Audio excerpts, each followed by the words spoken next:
आज का ये एपिसोड शुरू करने से पहले एक छोटी सी बात। क्या आप भी अपना पॉडकास्ट बनाने की सोच रहे हैं? तो एंकर ट्राई कीजिए। ये पॉडकास्ट बनाने का सबसे आसान तरीका है। नंबर 1, ये फ्री है।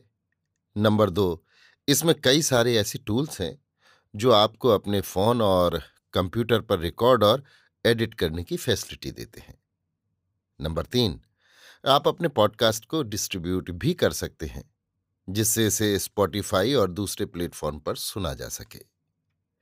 तो डाउनलोड कीजिए फ्री एंकर ऐप या विजिट कीजिए anchor.fm पर अपना पॉडकास्ट स्टार्ट करने के लिए। ये तो थी एक छोटी सी जानकारी, और अब शुरू करते हैं एपिसोड का सिलसिला। तो आज के एपिसोड में लीजिए सुनिए रविन्द्रनाथ टैगोर के लिखे उपन्यास चोखेर बाली के हिंदी अनुवाद आंख की किरकिरी का भाग 26 मेरी यानी समीर गोस्वामी की आवाज में। महेंद्र के चले जाने के कुछ ही दिन बाद जब आशा काशी पहुंची तो अन्नपूर्णा के मन में भारी आशंका बैठ गई। आशा से वे नाना प्रकार से नाना प्रश्न करने लगीं। पूछने लगी, क्यों री चुन्नी, तू जो अपनी सखी आंख की किरकिरी की तारीफ कर रही थी, सो क्या वो सचमुच ही बड़ी गुणवती है? तेरी बातों से तो मालूम होता है ऐसी अच्छी लड़की संसार में और कोई है ही नहीं। हाँ मौसी, मैं बढ़ा चढ़ाकर नहीं कह रही। जैसी उसकी बुद्धि है वैसा ही रूप, और काम काज में भी ऐसी होशियार है कि कुछ पूछो मत। तेरी सखी है, तू तो उसे सब गुणों की खान समझेगी ही, पर घर के और सब उसके बारे में क्या कहते सुनते हैं सो तो बता। माँ तो उसकी तारीफ करते करते नहीं थकती। किरकिरी जब कभी देश जाने की बात कहती है तो वे व्याकुल हो उठती हैं। ऐसी सेवा करना कोई नहीं जानता। घर के नौकर चाकरों में कभी कोई बीमार पड़ जाता है तो वो उसकी माँ बहन की तरह देखभाल करती है। महेंद्र की क्या राय है? उन्हें तो तुम जानती ही हो मौसी। कोई बहुत ही अपना आदमी हो तभी वो उन्हें रुचता है, नहीं तो नहीं। मेरी किरकिरी को और तो सब अच्छा समझते हैं, प्यार करते हैं, पर उनके साथ उसकी आज तक पटरी नहीं बैठी। सो कैसे? मैंने तो बड़ी कोशिश करके उनसे उसकी भेंट करा दी, बातचीत भी करा दी, पर वे ऐसे हैं कि बात भी नहीं करते। तुम तो जानती हो उनका स्वभाव। अकेले एक कोने में पड़े रहेंगे, पर मिलेंगे जुलेंगे किसी से नहीं। लोग समझते हैं कि वे घमंडी हैं, बड़ा मान है उन्हें, पर असल में ऐसी कोई बात नहीं। दो एक आदमी के सिवा और कोई उन्हें सहन ही नहीं होता। अंतिम शब्द मुंह से निकल जाने के बाद सहसा आशा को बड़ी लज्जा मालूम हुई। उसके गाल लाल सुर्ख हो उठे। अन्नपूर्णा खुश होकर मनी मन हंसी और बोली, ठीक बात है, उस दिन महेंद्र जब यहां आया था तेरी किरकिरी का उसने एक बार जिक्र तक नहीं किया। आशा ने दुखित होकर कहा, यही तो उनमें दोष है। जिससे उनका प्रेम नहीं, उनके लिए मानो वो है ही नहीं, मानो उसे उन्होंने कभी देखा ही नहीं, उसे जानते ही नहीं। यही हाल है उनका। अन्नपूर्णा ने शांत स्निग्ध हास्य के साथ कहा, और जिसे प्यार करते हैं जन्म जन्मांतर में मानो वे केवल उसी को देखते हैं, जानते हैं। ये बात भी तो है उनमें। क्यों, ठीक है ना चुन्नी? आशा ने कुछ जवाब न देकर नीचे को निगाह कर ली और मन ही मन हंसने लगी। अन्नपूर्णा ने कहा, बिहारी की क्या खबर है बेटी? वो क्या ब्याह करेगा ही नहीं? क्षण मात्र में आशा का चेहरा गंभीर हो गया। वो क्या जवाब दे उसकी कुछ समझ में न आया। आशा को निरुत्तर और गंभीर देखकर अन्नपूर्णा डर गई। बोली, सच बता चुन्नी, बिहारी की तबीयत तो ठीक है? बीमारी मार तो नहीं पड़ गया? बिहारी इस चिरपुत्रहीना रमणी के स्नेह सिंहासन में पुत्र के मानस आदर्श के रूप में विराज रहा है। बिहारी को वे घर संसार में प्रतिष्ठित देखकर नहीं आ सकी। ये दुख दूर प्रवास में आकर भी उनके मन में जाग उठता है।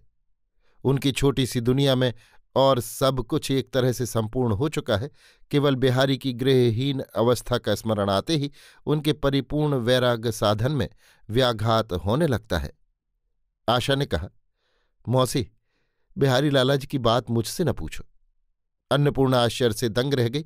बोली, क्यों, क्या बात है, बता तो। आशा ने कहा, सो मैं नहीं बता सकूंगी। इतना कहकर वो वहां से उठकर चल दी। अन्नपूर्णा चुप बैठी सोचने लगी। मेरा हीरा सा लड़का बिहारी इस बीच में वो ऐसा क्या बदल गया कि चुन्नी आज उसका नाम सुनकर उठ गई। तकदीर का खेल है। क्यों तो उसके साथ चुन्नी के ब्याह की बात चली, और क्यों महेंद्र ने उसके हाथ से चुन्नी को छीन लिया। बहुत दिन बाद आज अन्नपूर्णा की आंखों से आंसू झर पड़े। वे मन ही मन कहने लगीं, हाय, मेरे बिहारी ने अगर ऐसा कुछ किया भी हो जो उसके योग्य नहीं, तो यों ही नहीं कर बैठा। बिहारी के उस दुख की गहराई की कल्पना करके अन्नपूर्णा की छाती व्यथित हो उठी।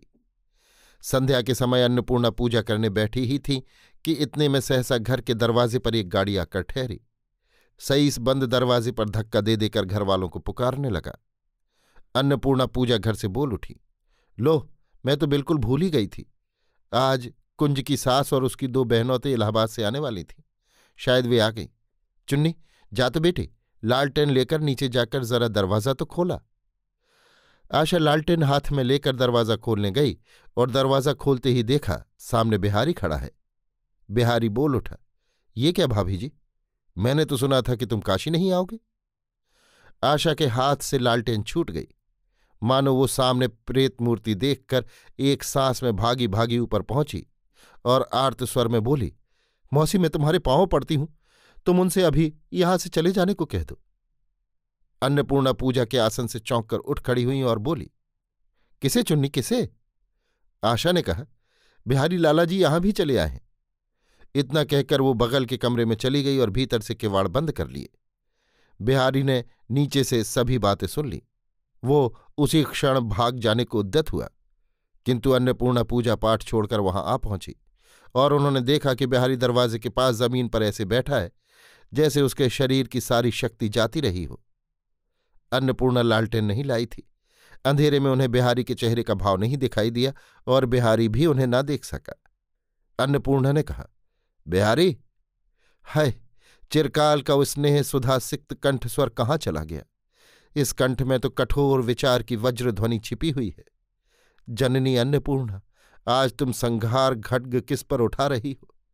अभागा बिहारी तो आज अंधकार में तुम्हारे मंगल चरणाश्रय में अपना मस्तक रखने आया था। बिहारी का शक्तिहीन शिथिल शरीर आपाद मस्तक वज्राघात से चौंक उठा। उसने कहा, चाची जी, अब बस करो और कुछ न कहो, मैं चल दिया। कहते हुए उसने जमीन से सिर छुआकर अन्नपूर्णा को प्रणाम किया। उनके चरणों का स्पर्श तक नहीं किया।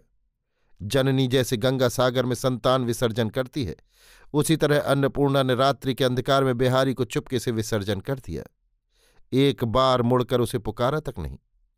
गाड़ी बिहारी को लेकर देखते देखते अदृश्य हो गई। उसी रात को आशा ने महेंद्र को चिट्ठी लिखी, बिहारी लाला जी अचानक आज शाम को यहां आए थे। ताऊ जी कब कलकत्ता लौटेंगे कोई ठीक नहीं। तुम जल्दी आकर मुझे यहां से ले जाओ। अभी आप सुन रहे थे रवीन्द्रनाथ टैगोर के लिखे उपन्यास चोखेर बाली के हिंदी अनुवाद आँख की किरकिरी का भाग 26, मेरी यानी समीर गोस्वामी की आवाज में।